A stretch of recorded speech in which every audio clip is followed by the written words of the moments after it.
Antes que nada, quiero agradecer muchísimo la invitación a poder hablar de un tema que manejo y que les quiero aclarar que todo lo que voy a decir en esta noche está basado fundamentalmente en mi larga experiencia.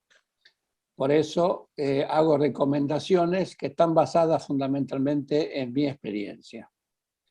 El tema que vamos a hablar esta noche es de rinosinusitis pediátrica, diagnóstico y tratamiento. Bueno, empezamos. Ahí está. Yo diría que la sinusitis puede aparecer en cualquier momento de la vida, incluso en los lactantes. ¿Y esto se debe a qué? El desarrollo de los senos paranasales. Los maxilares tienen un desarrollo intrauterino y ya están funcionando al nacimiento, lo mismo que los etmoides, que funcionan también al nacimiento porque están totalmente desarrollados. No pasa eso con los esfenoides o con los frontales, que se empiezan a neumatizar más tarde y que terminan generalmente de estar neumatizados entre los 8 o 5 y los 10 años. Muy bien. Nos vamos a basar nuestra charla en el consenso, en el EPOS, que es el Consenso Europeo sobre Poliposis Nasal y Rinosinusitis. Aquí se juntaron los expertos más importantes del tema en Europa y Estados Unidos. Y tenemos nombres muy, muy conocidos como la doctora Fockens, la Valerie Lund, como el doctor Bacher, Peter Clement, David Kennedy, Joaquín Mulliol, Desiderio Passali, Hans Stamberger y otros. Ellos hicieron la clasificación de la sinusitis basado en la duración de los síntomas, que puede ser aguda, intermitente, cuando los síntomas duran menos de 12 semanas y cuando hay una resolución completa de los síntomas. Y la sinusitis crónica, cuando es mayor a 12 semanas y que no hay una resolución completa de los síntomas. Mientras que siguiendo el método EVA, leve cuando los síntomas son mayores o iguales a 4 y moderada grave cuando los síntomas son más de 4.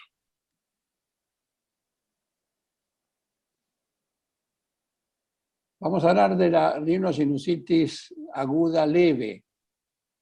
El tratamiento es absolutamente sintomático, con lo cual podemos dar analgésicos si hay malestar o dolor. La solución salina hipertónica, que es sumamente importante porque es uno de los pocos elementos que ayudan a mejorar el clínex mucociliar. Y podríamos usar, pero en forma muy moderada, durante poco tiempo, descongestivos nasales tópicos. Los antibióticos, en estos casos, no están absolutamente indicados para nada. No hay que dar antibióticos. La rinosinusitis aguda es, primero, una infección virósica que puede estar provocada fundamentalmente por el virus más común, que es el rinovirus, y cuando hay, en algunos casos, el sincicial respiratorio cuando se acompaña de otra enfermedad que es la bronquiolitis. O sea, que primero lo que existe es una rinosinusitis virósica aguda. Lo que tenemos también que destacar es que las fosas nasales son incapaces, per se, de eliminar a los virus o de inactivar a los virus.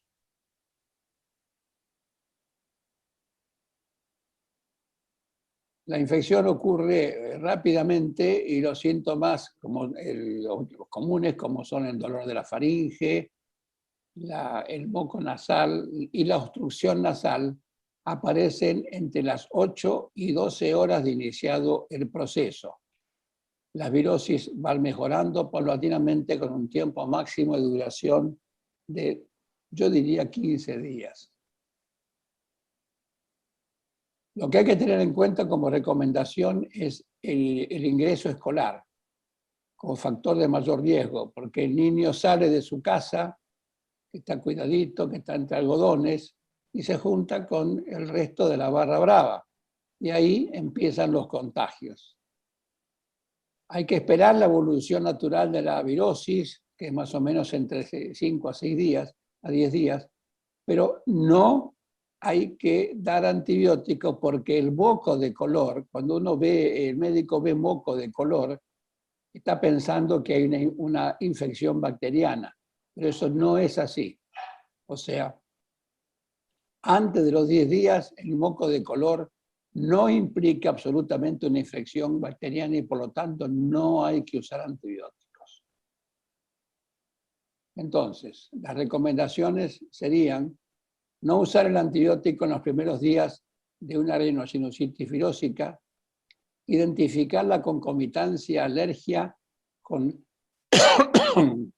rinosinusitis recurrentes y recordar siempre que la virósica precede a la bacteriana. O sea, usando un término bien criollo, la rinosinusitis virósica calienta el agua y las bacterias se toman el mate. Entonces, en este gráfico de la EPOS tenemos en la línea verde lo que dura una rinosinusitis virósica aguda, que empieza, está al máximo a los 5 o 6 días y termina antes de los 10. Mientras que cuando se incrementa después de los 10 días y supera los 10 días, que sería el límite, cuando supera los 10 días ya estamos en presencia de una rinosinusitis virósica.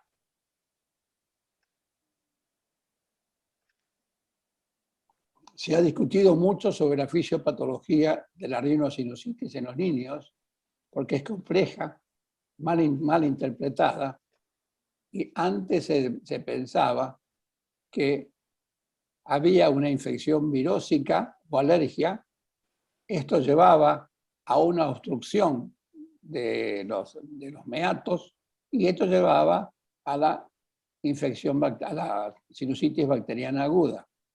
Esto está descartado. Hoy se dice que está la infección viral, alérgica o por irritantes. Esto lleva a un daño de la integridad de la ultraestructura de la mucosa, de la que vamos a hablar enseguida. Y esto sí lleva también a una rinosinusitis bacteriana aguda. ¿Cuáles son los daños de la ultraestructura de la mucosa? Daño de la superficie de la mucosa. Esto lleva a que se multiplique la cantidad de receptores bacterianos. Aquí hacemos una breve pausa, porque tenemos que tener en cuenta que las bacterias o los virus, para adherirse a la mucosa, no lo pueden hacer en cualquier lado. Lo tienen que hacer en receptores específicos, que son los receptores bacterianos o virósicos. Aparte de eso, hay una alteración del transporte mucociliar por espesamiento del moco. El moco se hace mucho más espeso, entonces el transporte mucociliar, que está acostumbrado a transportar un moco de determinada consistencia, al ser más espeso, dificulta enormemente ese transporte. Y también, por último, hay una alteración de la fagocitosis. Esto ocurre ¿en qué frecuencia? Muchísimo mayor en los niños, porque es de 0,5 al 5% de los adultos, pero es del 5 al 15% de los niños.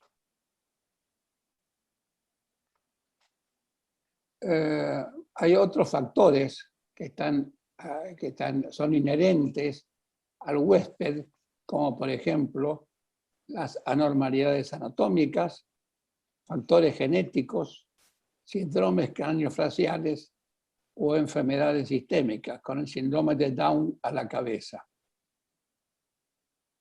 También puede haber alteraciones de inmunodeficiencias, traumatismos o los fumadores, tanto activos como el fumador pasivo.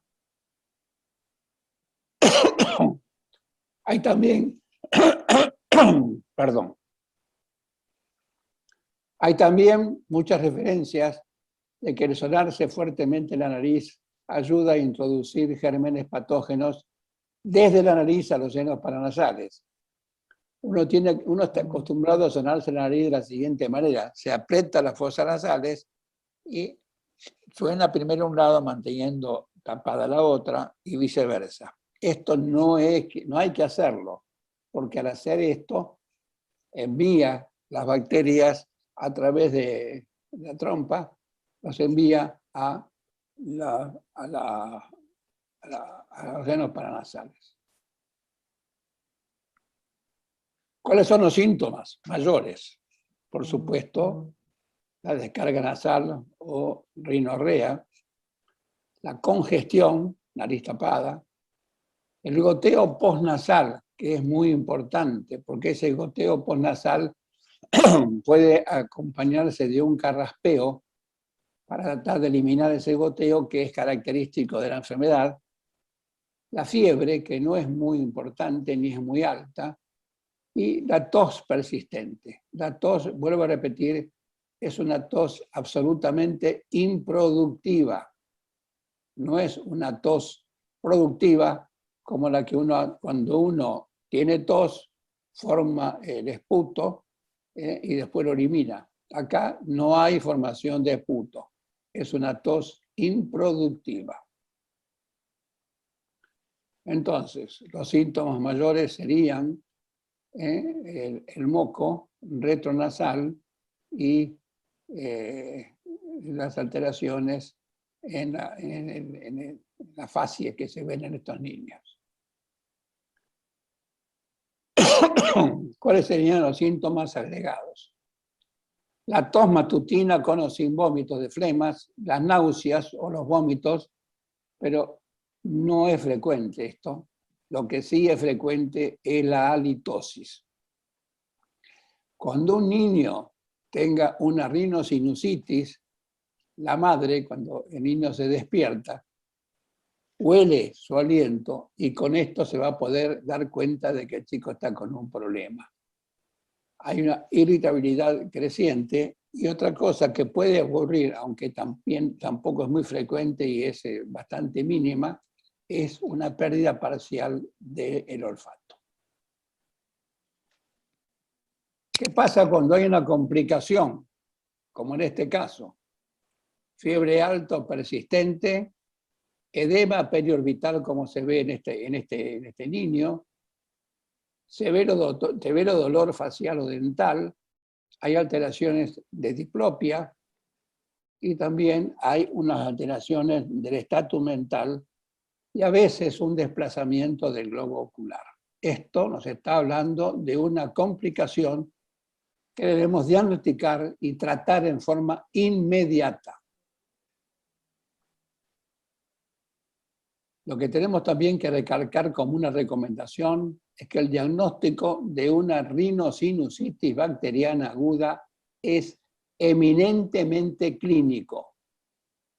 Por lo tanto, las radiografías de senos no sirven para nada. No pidan radiografías de senos paranasales porque no nos van a ayudar, ni para el diagnóstico, ni para la terapéutica, ni para el seguimiento. A veces puede pedirse una tomografía computada, que está recomendada en los pacientes que no responden a los tratamientos iniciales. ¿Cuándo deberíamos pedir estudios radiológicos? Entonces, no a menudo. La tomografía más provechosa en niños es cuando es normal. no cuando hay una patología. Entonces, ¿en qué tenemos que basarnos? En el examen físico, en la rinoscopía, en la endoscopía o rinofibrolaringoscopía. Esto nos va a mostrar, como en esta imagen, dónde está el moco, de dónde viene el moco, qué calidad tiene ese moco y qué cantidad tiene ese moco. Esto es suficiente para ayudarnos al diagnóstico. Y tenemos que tener en cuenta que hay una triada que está basada en 3 cosas: en la infección, en la inflamación y en las alteraciones del transporte mucociliar. La rinosinusitis crónica persistente tiene los síntomas nasales, más las alteraciones que se vean en la rinofibroscopía, más lo que se pueda ver en la tomografía computada. Y acá sí tiene importancia la tomografía, porque estamos viendo no solamente cuántos senos paranasales están comprometidos, sino también la implicancia o el daño que puede haber provocado en las paredes de los senos. Entonces, la verdad que nosotros en la rinosinusitis crónica en la infancia nos hacemos muchas preguntas porque no es fácil.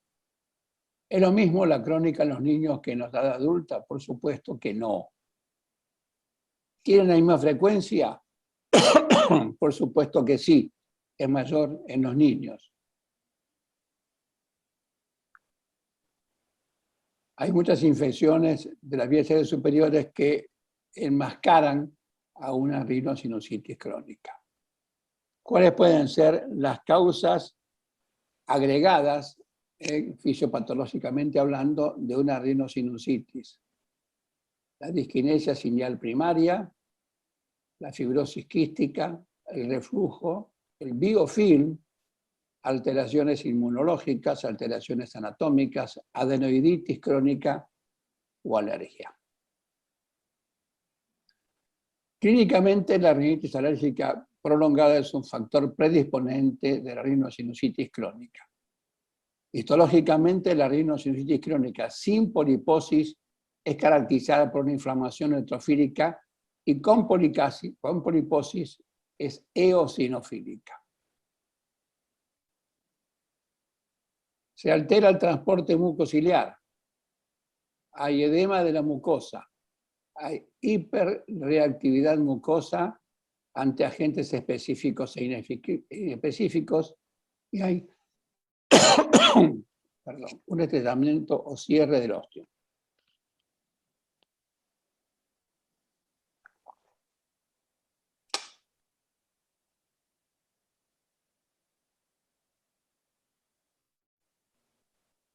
Pueden tener que ver las reacciones, alteraciones inmunológicas, pueden tener relación en un porcentaje de niños, pero pequeño. Y esto es las cilias. Recordemos cómo se mueve una cilia. La cilia está en una posición erecta. Vamos a ver los números. Al 3 acá se va inclinando, se va incurvando y luego nuevamente se pone en posición erecta, como muestran los números 10, 11, 12. Y ese es el movimiento ciliar, que siempre se hace en la misma dirección. ¿Ven? Ese es el movimiento ciliar. Se encorva y va siempre en la misma dirección. Y siempre llevando la mucosidad que está dentro de los senos hasta o hacia los orificios de salida o el ósteo.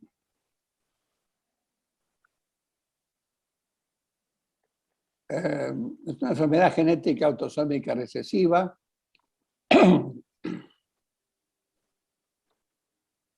Esto es cuando hablamos del síndrome de Cartagener, que recién habló la doctora. La fibrosis quística es una enfermedad genética frecuente en también llamada mucoviscidosis. Afecta a las glándulas exócrinas con alteraciones hidroeléctricas y de mucoproteínas a nivel glandular. La rinosinusitis crónica está siempre presente y puede afirmarse que en todo niño que tenga una poliposis nasal múltiple debe sospecharse, como en este caso, que tiene una fibrosis quística. El rol del reflujo gastroesofágico está en discusión. Debe ser tenido en cuenta, pero no es tan importante. Lo que sí es importante es la relación entre la rinosinusitis crónica y el biofilm, más en el adulto que en el niño. En pediatría, esto estaría relacionado en forma indirecta a través de la colonización del biofilm en la superficie adenoidea, que fue demostrado por numerosos trabajos. Aquí tienen ustedes, el biofilm está en la superficie de una adenoides. Y acá lo que tenemos que recalcar, y es muy importante, que cuando hablamos de rinosinusitis, en realidad tenemos que hablar de rinosinusoadenoiditis. Y lo que tenemos que recalcar, y esto es muy importante, no nos tiene que importar el tamaño de la adenoides. No hace falta que la adenoides sea exageradamente grande, sino lo que tenemos que tener en cuenta es si esa adenoides está enferma o no está enferma. Y si está enferma, sí, tiene una estrecha relación con la sinusitis. Y esa adenoides muchas veces está enferma con biofilm. Después tenemos que tener en cuenta también los superantígenos bacterianos, fundamentalmente de Staphylococcus aureus, la osteitis, que es el daño que se produce en la remodelación ósea y que trae una destrucción prácticamente del elmoides. Esto pasa muy poco, frecuentemente, 5 a 10% de los pacientes. Entonces volvemos a la pirámide, en la cual está la infección, la inflamación y las alteraciones del transporte mucociliar. Yo diría que de las tres cosas, la más importante de todas es la inflamación. Tenemos que tener en cuenta también como recomendación tratar a cada episodio en forma individual. Cada episodio es diferente al otro. No usar siempre el mismo tiro de escopeta, o sea, siempre el mismo tratamiento para cada episodio. El número de infecciones tiende a ser exagerado, según los cálculos históricos. No posponer el comienzo de la prescripción de antibióticos por la historia pasada y únicamente obtener cultivos cuando hay una falla terapéutica primaria. La técnica del cultivo tiene que ser a través de la endoscopía, yendo al meato y tomando una muestra de la salida del moco a través del meato. ¿Qué hay que tener en cuenta con respecto a los antibióticos? Tener en cuenta que la nasofaringe y adenoides actúan como reservorio de patógenos respiratorios. Y tenemos que tener en cuenta también que muchos de los gérmenes son productores de beta-lactamasa. Por lo tanto, los antibióticos de bajo espectro, como la amoxicilina sola, no van a servir. Por más que demos, la recomendación es dar el antibiótico de amoxicilina a 100 miligramos kilo cada 12 horas. Pero, en general, usamos la amoxicilina más inhibidor de beta-lactamasa también a 100 miligramos kilo. Hay que ver la compliance. Podemos usar quimiotriptana sulfa, pero no sirve mayormente, lo mismo que la cefuroxima ni los macrólidos. Y menos la ceftriaxona porque es un antibiótico inyectable. Entonces, como resumen de todo esto, cuando nosotros tratamos en pediatría a un paciente, tenemos que hacer tenemos que ser lo menos agresivos posible y pensar siempre que lo que estamos viendo y tratando es un niño. Muchísimas gracias.